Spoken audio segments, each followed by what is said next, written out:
Over the years, Neil Gaiman has developed several fascinating and inventive settings, but none has been as fascinating and spooky as his short story Caroline. Caroline John is a restless and aggressive 11-year-old seeking to earn her workaholic parents' attention when the family moves from Michigan to Oregon. First appeared in the novel Caroline Jonas, which Henry Selick and Laika Studios adopted as a stop-motion animated film in 2009. Wyborn, the landlady's grandson, gives her button-eyed ragdoll assembling Caroline. Things turn unsettlingly when the doll directs Caroline towards a secret entrance in her apartment with a brick wall behind it. When Coraline enters the astral portal, she is transported to another version of her world populated by ghosts, terrifying doppelgangers, and another mother. The other world is first enjoyable and amusing.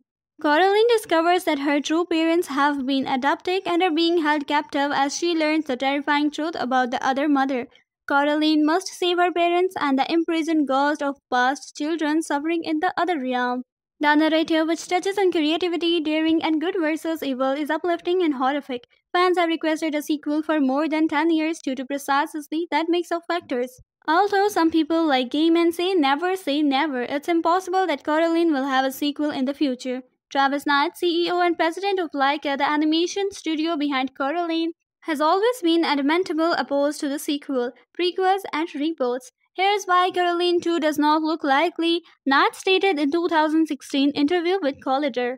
I don't want to retell the same tales constantly. We treat each of our stories as if it were the most significant event in the life of our protagonist. He continued by saying that making a sequel is like repeatedly eating the same item, which could lessen the impact and force of the first encounter.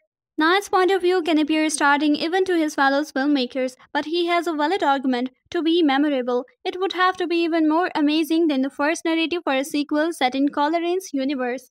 That would essentially minimize the already extraordinary happenings that had already earned the movie fans adoration in the first place. Therefore, the possibility of a second season of Caroline movie is limited to none as long as Travis Knight leads Laika. What about Neil Gaiman though? What would Neil Gaiman say if Caroline had a follow-up?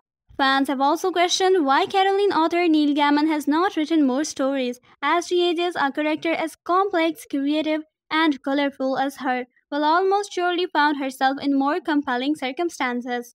To warrant another journey, those incidents would have to be very astounding. Gaiman admits that he has to find the perfect inspiration before he could even consider writing a sequel, while not seeming to be as against them as Laika's president. Although he has not fully disregarded the possibility of writing another Coraline narrative, Gaiman told comicbook.com in 2022 that he would need to develop a concept that was at least as brilliant as the first one. That just has not happened yet. Gaiman also contrasted the notion of building a tale only to produce a sequel with clumsy direct-to-video sequels. They might clumpy with a need for additional content, but are they ultimately as good as the original?